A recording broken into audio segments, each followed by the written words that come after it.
Hello Daily Drafters, and welcome to the continuation of the Kamigawa Neon Dynasty Archetype Skeleton set review.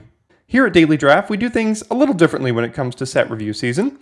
Rather than give a card-by-card analysis and grade each card individually, here we build what are called Archetype Skeletons, one for each color pair. This isn't a concept that I came up with on my own. In fact, it was a common way to provide set review content before card-by-card reviews became more popular. But here at Daily Draft, we'd like to bring them back as I really do think that they can be a valuable resource for determining what each of the 10 color pairs might look like prior to your first drafts of the set. Now, obviously, we won't get everything correct, and these skeletons should be used for the first few drafts of the set for you. As the format evolves and we learn more about the cards in the set and how they interact with each other, the skeletons will evolve as well. But hopefully, these provide a good baseline for you to begin the format. Before we get into today's skeleton, I'd like to give you a breakdown of exactly how I arrived at what I did when it comes to what quantities of each rarity of card that will be included in each deck.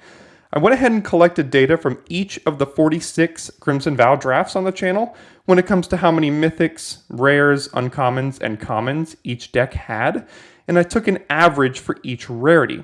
That average came out to 2 mythic rares or rares, 5 uncommons, and 16 commons. Those numbers, plus 17 lands, make our 40-card draft deck. In addition, I will allow 4 commons to be a 2-of inclusion if I deem necessary, bringing the total to 8 1-of commons and 4 2-of commons. Don't worry, it'll all make sense as we get going. Lastly, I'd like to give a special shout out and thank you to all those in the subscriber community for choosing to spend a part of your day here with me. And for those of you that aren't subscribed yet, go ahead and click that red subscribe button attached to this video. Remember, it's absolutely free, doesn't cost you a dime, and you'll then be able to stay updated all through preview season and into draft season for Kamigawa Neon Dynasty. With that out of the way, let's dive into our skeleton for the day. In today's video, we'll be taking a look at black-green, starting with Gloomshrieker, which for 1, a black and a green, is a 2/1 enchantment creature cat beast at uncommon. It has menace, and it says when Gloomshrieker enters the battlefield, return target permanent from your graveyard to your hand, and if it would die, exile it instead. So this is a generically powerful card, but unfortunately it doesn't really give us a good idea of what the black-green deck in this format is trying to do, and that seems to be a bit of a theme going back several sets. Obviously in Crimson Vow it had an identity of toughness matters, but that didn't really come together very often. And before that, black-green is just like, yeah, graveyard, question mark? Who really even knows? And it seems that's where we're at today. When I built this deck and what you're going to see for the rest of this video, it's just a generically powerful deck of green and black cards that don't really have a lot of synergies. So I'm not really sure how well this deck is going to perform in this format, but Gloomshrieker seems just like a good card to include, although I don't think it's really going to pull us down a green-black path, again, because it doesn't have inherent synergies with a lot of the other cards you'll see in this video. And first up in the 1-drop slot, we've got a copy of Fang of Shigeki, which for 1 green mana is a 1/1 enchantment creature, snake and ninja at common, that has Death Touch. This creature's just pretty good on defense. It's a 1-mana 1/1 with Death Touch. It has enchantment synergies if any of the cards in your deck have that. You'll notice a couple cards later here in this video. We'll have a couple copies of Master's Rebuke in this deck, which goes very, very well with Fang of Shigeki. That means it can really kill anything on the battlefield. So having a copy of this is going to be pretty important in stabilizing in the early game to make sure we can get to our cards that recur value later in the game. Next we have Bamboo Grove Archer, which for 1 and a green is a 3/3 enchantment creature snake archer at common. It has Defender and Reach, and it has Channel for 4 and a green where you can discard it to destroy target creature with flying.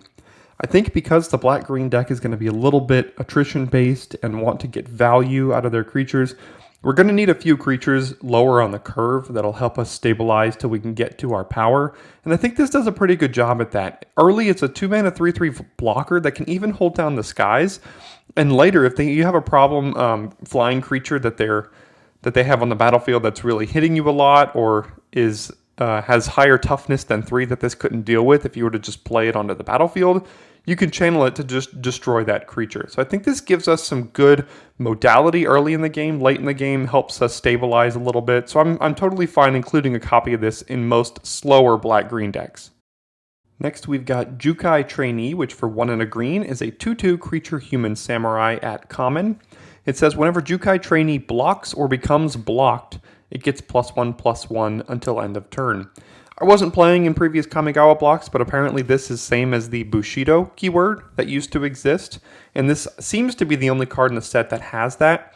It's just a 2-mana 2/2 with upside. I mean, it basically attacks as a 3/3 and blocks as a 3/3, so it's kind of a 2-mana 3/3 in general, and I think just having these lower on the curve, again, we want good, cheap creatures in this deck, because you'll notice some of the rares I chose for this deck later in the curve are pretty powerful, so if we can make sure we can get to those rares in a generically powerful black-green deck, that's going to be super important, and I think Jukai Trainee does a pretty good job of that. Next we have Kappa Tech-Wrecker, which for 1 and a green is a 1/3 creature, turtle, ninja at uncommon. It has ninjutsu for 1 and a green, and it says Kappa Tech-Wrecker enters the battlefield with a death touch counter on it, and whenever it deals combat damage to a player, you may remove a death touch counter from it, and when you do, exile target artifact or enchantment that player controls. Kappa Tech-Wrecker is just a generically powerful card. A 2-mana 1/3 death touch is already fine, and this really only comes with upside on top of that. You know, you can ninjutsu this in, sneak it in, ninjutsu as a reminder is you can pay 1 and a green and swap this out for an unblocked attacker you control to make sure this gets a hit in if you really need to get rid of a target and artifact or enchantment that they control. And remember, this set has a lot of artifact and enchantment creatures as well. So if you are able to ninjutsu this creature in, this basically says destroy target creature an opponent controls in a lot of cases. Not every case, but a lot of cases. And that upside is enormous on this type of card. And its fail case as a 2-mana 1/3 with Death Touch makes Michelangelo here a pretty good option for most green decks in the format. Next is Lethal Exploit, which for 1 and a black is an instant at common. It says target creature gets -2/-2 until end of turn. It gets an additional -1/-1 until end of turn for each modified creature you controlled as you cast this spell. I've only got 1 copy of this in here because I think there's some other creatures that we really need to make sure we get 2 copies of. But most black-green decks, in my experience, that don't really have an identity, really lean on black's good removal spells. Unfortunately, I don't think this is one of the better ones, particularly in a deck that's not really going to be leaning on modified very much. But at the end of the day, it is a removal spell, it gets rid of cheap creatures, and we're happy to include at least a copy of it here in our deck. Next, we have 2 copies of Master's Rebuke, which for 1 and a green is an instant at common that says target creature you control deals damage equal to its power to target creature or planeswalker you don't control. So this is obviously green's premium removal spell in this set. It works with Fang of Shigeki that we already have in this deck, and because we're only on the 2-drop portion of the curve right now, you'll notice as we go on in this video that the creatures start to get a little chunkier, and this is going to be very good in any deck that has creatures with high power. It's going to be good in most green decks unless for some reason you're playing a green deck that doesn't have a high creature count. But in this deck, we're going to lean on removal and lean on our best creatures, and this does a great job of providing both of those for us. Next is Orochi Merge-Keeper, which for 1 and a green is a 1/1 creature snake druid at uncommon. It says tap to add a green, and as long as it is modified, it can tap to add 2 green. This is going to be in basically every green skeleton in the set. I think every green deck in really any set, honestly, is looking to ramp a little bit. And you'll notice with some of the 5 and 6 drops that we have in this particular deck here, that this is going to do a great job getting us to them. And if you're able to modify this on turn 3, then you can ramp from 2 to 5, which would be insane, because then next turn you'll have 3 mana and you can tap it for 2. But even if you can't, then you can ramp from 2 to 6 at some point later in the game, and then get out some of those 6 drops, some of those 5 drops at the end of the day. This is just a great mana dork that you're going to want to include in most of your green decks in this format. Next we have Virus Beetle, which for 1 and a black is a 1/1 artifact creature insect at common, and it says when it enters the battlefield, each opponent discards a card. So it would almost be better for this particular deck if this were an enchantment, but at the end of the day, this is still an artifact, and black has a lot of ways, and black-green particularly has a lot of ways to return creatures from the graveyard to either the battlefield or to your hand so you can replay them, or all those kind of things. And I think this is a decent enough creature that gives you an ETB effect that could be relevant even into the late game. So including a copy of it here is just kind of a placeholder for the 2-drop slot. Worst case, you chump some big thing on their side to gain you some life as well. There are sacrifice synergies within black, so I think this does a lot in the format to just kind of, fill out the 2-drop slot and just make you stabilize toward the late game a little bit better. Next is a copy of Careful Cultivation, which for 2 and a green is an enchantment aura at common. It says enchant artifact or creature, and as long as enchanted permanent is a creature, it gets +1/+3 and has reach, and can tap for 2 green mana, or you can channel it for 1 and a green to discard it to create a 1/1 green human monk creature token with tap to add a green mana. I think you're going to be using this 95% of the time as the channel ability for a 2-mana 1/1 that can ramp you. Similar to the Orochi Merge-Keeper that we talked about earlier, this is going to be a great way to ramp to the creatures that green-black is going to be wanting to ramp to, and including a copy of it here, mainly for the channel ability, is going to be key to that strategy. Moving along to Chainflail Centipede, which for 2 and a black is a 2/2 artifact creature equipment insect at common. And whenever Chainflail Centipede or equipped creature attacks, it gets +2/+0 until end of turn and has a reconfigure cost of 2, which means you can pay 2 to essentially have this act as an equipment that gives the creature +2/+0 upon attacks. So this acts as a 3-mana 2/2 blocker, which is not great, but it attacks as a 3-mana 4/2, which at the end of the day, that's sometimes all you need to do to trade. I know it trades with 2-drops, but it does have the upside of giving some of your larger trampling creatures or flying creatures or anything else +2/+0 when those attack. So I think this has enough versatility in this deck that I'm willing to try to include 2 copies of it to see if we can make it work with some of the other creatures. But I really do think that these reconfigured cards in each of the colors are going to overperform in this set. Next we have Undercity Scrounger, which for 2 and a black is a 1/4 artifact creature human rogue at common, and it can tap to add a treasure token, but only if a creature died this turn. So again, this doesn't have a lot of synergies in the particular deck, but it is a 3-mana 1/4 that blocks well enough, and at the end of the day, it can ramp out some treasure tokens. I know it's conditional, but in black-green, it's going to be fine to get your creatures into combat a lot. You're going to be attacking, you're going to be blocking, your creature's going to go to the graveyard, you're going to want to recur them. So this gives you a little bit extra value on the way and provides good blocking body to make sure you can cast your 5 and 6 drops. Next we have Boseiju Reaches Skyward, which for 3 and a green is an enchantment saga at uncommon. First chapter says search your library for up to 2 basic land forest cards, reveal them, put them into your hand, then shuffle. Chapter 2 says put up to 1 target land card from your graveyard on top of your library. And Chapter 3 exiles this saga and returns it to the battlefield under your control as Branch of Boseiju, which is a 0/0 enchantment creature plant that has reach, and it gets +1/+1 for each land you control. So obviously the front side of this is not great.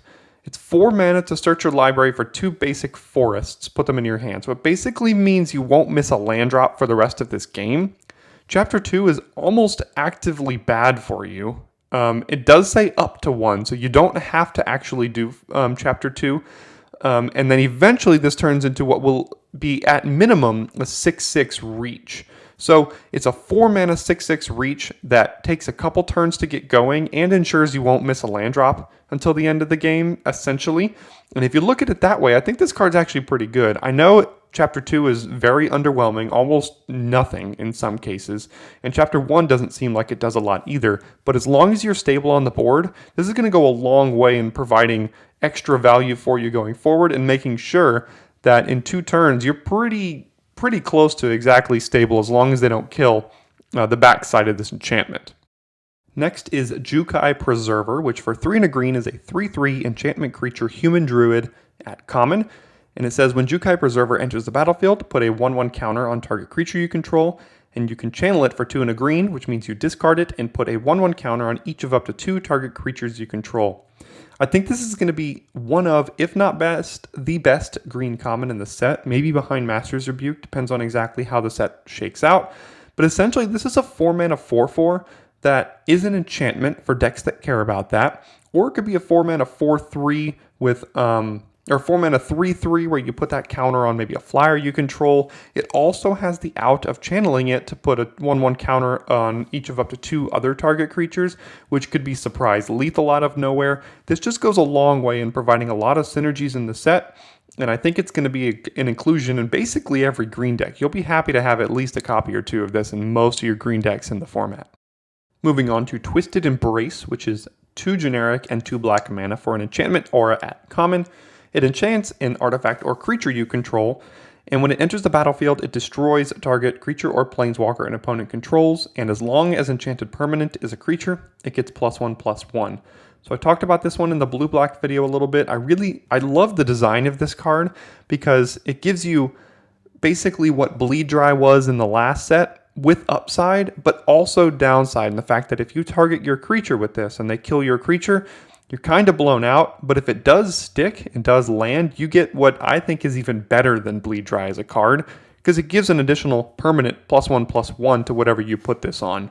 So this can either be the best black common in the set, or it could perform as like a middling black common, depending on how good the instant speed removal turns out to be in this set, and we can't really know that until the set gets going. So I'm going to go ahead and include a copy of it here. Again, black-green is really going to lean on their removal spells. I think this is a good enough one to include.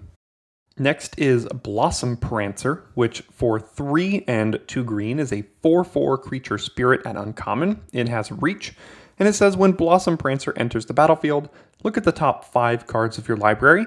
You may reveal a creature or enchantment card from among them and put it into your hand. Put the rest on the bottom of your library in a random order. If you didn't put a card into your hand this way, you gain 4 life.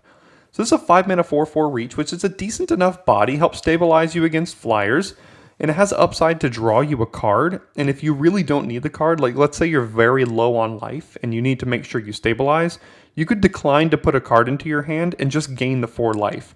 And the modality on those couple effects are great. 5 mana 4/4 reach, draw a card. 5 mana 4/4 reach, gain 4 life. Both of those are cards I'd put in my deck, and when you have the option between the two, it gets even better.